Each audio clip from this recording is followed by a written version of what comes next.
Donald Trump ने supreme court में tariff पर मिली हार के बाद पहले 10% और फिर इसे बढ़ाकर 15% ग्लोबल टैरिफ लगा दिया। अब इसको लेकर के मूडीज ने क्या कहा है? अमेरिका में टैरिफ घमासान के चलते चीन को फायदा होगा, ये दावा किया जा रहा है, जबकि कोरिया और ताइवान के लिए भी ये अनुकूल रहने वाला है। लेकिन सवाल ये कि भारत का क्या? ये अमेरिकी सुप्रीम कोर्ट के फैसले से पगलाए ट्रंप ने ये जो 15% का टैरिफ वाला बम फोड़ दिया है, क्या इससे भारत को फायदा होगा या एक बार फिर से भारत को मुंह ताकना पड़ जाएगा अमेरिका का? वीडियो को लास्ट तक देखिए, आपको विस्तार से बताएंगे। नमस्कार, आपके साथ मैं पल्लवी रविंद्र सिंह। अमेरिकी सुप्रीम कोर्ट ने राष्ट्रपति डोनाल्ड ट्रंप के टैरिफ को खत्म कर दिया, जिसके बाद ट्रंप सरकार ने 10% की नई आयात शुल्क लगा दी।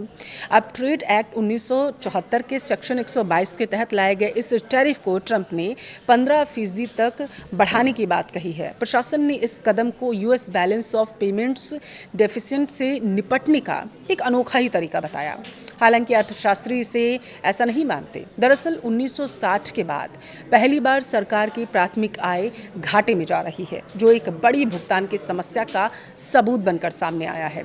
और इसके बजाय पिछले एक दशक में अमेरिकी इक्विटी और दूसरे रिस्की संपत्तियों में बढ़े हुए विदेशी निवेश इसका कारण माने जा रहे हैं। विश्लेषकों ने बताया है कि नया टैरिफ रेट कई एशियाई देशों के लिए फायदेमंद लग रहा है, लेकिन अब भी इसे लेकर काफी अनिश्चितताएं बनी हुई हैं।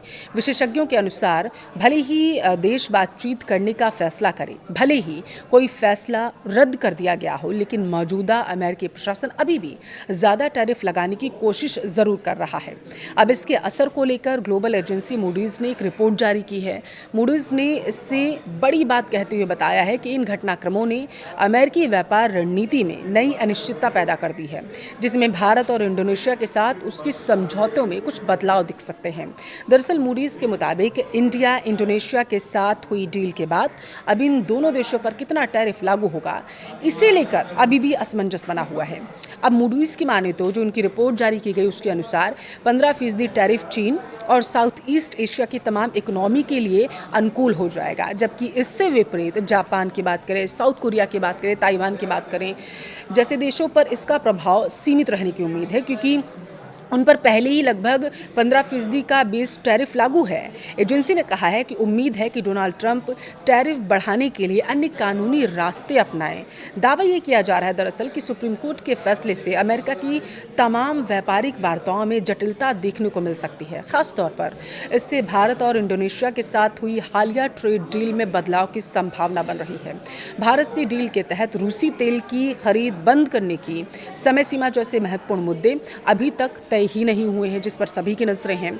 और इस अनिश्चितता का तत्काल राजनयिक प्रभाव इस तरह दिख रहा है कि भारतीय वार्ताकारों की team India US trade deal के कानूनी मसौदे को अंतिम रूप देने के लिए 3 दिन की बैठक के लिए अमेरिका जाने वाली थी, अगर आपको याद हो तो। लेकिन बैठक सुप्रीम कोर्ट के फैसले के बाद स्थगित करनी पड़ी, क्योंकि पॉलिसी मेकर अब बदलती यूएस टैरिफ व्यवस्था के बीच भू राजनीतिक विचारों, एनर्जी इंपोर्ट और निर्यात बाजारों में पहुंच को संतुलित करने का प्रयास कर रहे हैं। रिपोर्ट के मुताबिक 3 दिवसीय बैठक स्थगित करने के पीछे उनका बहुत बड़ा कारण रहा है, बल्कि एक रणनीतिक पुनर्समायोजन बताया जा रहा है इसे।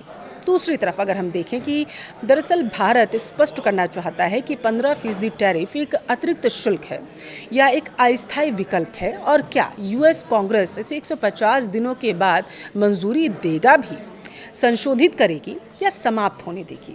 मूडीज ने कहा है दरअसल कि सुप्रीम कोर्ट के ट्रंप टैरिफ पर आए फैसले से अमेरिका के किसी विशेष देश पर टैरिफ लगाने की क्षमता सीमित हो गई है, क्योंकि अब बातचीत में इसका इस्तेमाल नहीं कर सकता है।